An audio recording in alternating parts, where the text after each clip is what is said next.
আমার শ্বশুরবাড়িতে প্রত্যেক বছর রামনবমীর দিন পুজো হয়।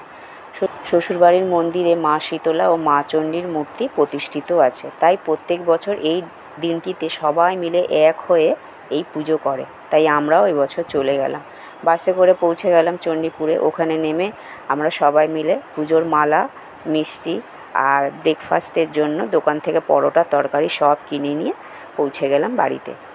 একটা প্রথমে টোটো করে দিদিভাই ও তার মেয়ে আর আমার ছেলে আর কিছু ব্যাগ দিয়ে পাঠিয়ে দিলাম ওদেরকে, আর পরের টোটোতে আমরা গেলাম সব জিনিসপত্র নিয়ে। নেমেই আগে সামনে দেখলাম মনসা গাছ আর তুলসী মঞ্চ, সেখানে আমি নমস্কার করে নিলাম। তারপরে ঘরে ঢুকে শাশুড়ি মা, শ্বশুর, ননদকে নমস্কার করে বেশ সুন্দরভাবে সবাই মিলে বসে গল্প করতে করতে সকালের জলখাবারটা সেরে নিলাম। তারপরে কিছুক্ষণ বসে গল্প করার পর সবাই মিলে রেডি হয়ে বেরিয়ে পড়লাম মন্দিরে যাওয়ার জন্য।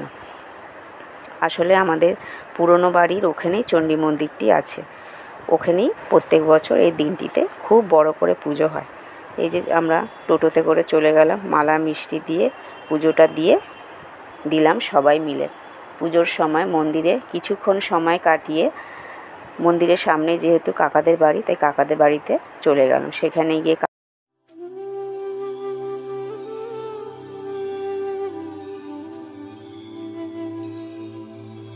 কাকা, কাকি শাশুড়ি, দুই পিসি শাশুড়ি, পিসি শ্বশুর, দুই জা, দুই দেওর, বনু, তাদের ছেলে মেয়ে আরও অনেকের সাথে দেখাও হলো আর অনেক ফটোও তোলা হলো। তারপর মায়ের মন্দিরে এসে ঘণ্টা বাজিয়ে কপালে সিঁদুরের টিপ পরে পুজোটা দিলাম এবং কিছুক্ষণ ওখানে একটু সময় কাটালাম। তারপরে আবার বাড়ি ফিরে এলাম টোটো করে।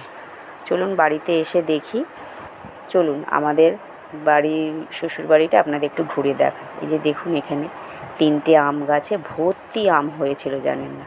তারপরে তো কলা গাছ রয়েছে, পেঁপে গাছ, সব ধরনের লঙ্কা গাছ, মৌরি গাছ, অনেক গাছ, ওদিকে খেজুর গাছও ছিল। আর আসলে কি বলুন তো, আমার শাশুড়ি মায়ের হাতে গাছ খুব ভালো হয়, যেখানেই গাছ লাগায় সেই গাছই খুব সুন্দরভাবে তাড়াতাড়ি করে বেড়ে ওঠে। তারপরে এই যে পুকুরের সামনে গিয়ে দাঁড়াতেই দেখি একটা বড় সাপ ওখান থেকে চলে গেল। তারপরে ঘরে গিয়ে দেখি হাঁড়িতে ভাত হচ্ছে, এই যে দেখুন ভাত হচ্ছে। তারপর বেগুন ভাজা, পটল ভাজা, ঢ্যাঁড়স ভাজা, আলু ভাজা সবই হয়েছে পোস্ত দিয়ে। ছোট আলু দিয়ে আলুর দমও হয়েছে, এদিকে টমেটো চাটনিও করেছে, আর বাইরের উনুনে 2 মাসি মিলে নিরামিষ একটা তরকারি করছিল। আসলে পুজোর দিন তো, সেই জন্য বাড়িতে নিরামিষটাই রান্না হয় সব ধরনের। এই যে বলেছিলাম না, আমার শাশুড়ি মা বড়ি আর আচার খুব সুন্দর বানায়, আর উনি সব সময় এরকম বড়ি আর আচার বানিয়েই রেখে দেয়। দেখুন এই যে কত ধরনের বড়ি আর অনেক ধরনের আচার বানিয়ে রেখেছিল। তারপরে দুপুরের খাওয়া আমরা সবাই মিলে খেয়ে নিয়ে গল্প করে নিলাম কিছু।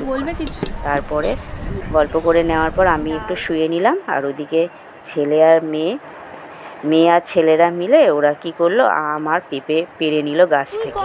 খুব মজা করেছে ওরা, জানেন না। আসলে এরকম পরিবেশ তো আমাদের এখানে তো পায় না, ওখানে গেছে নিজের মন খুলে সব কিছু আনন্দ করছে।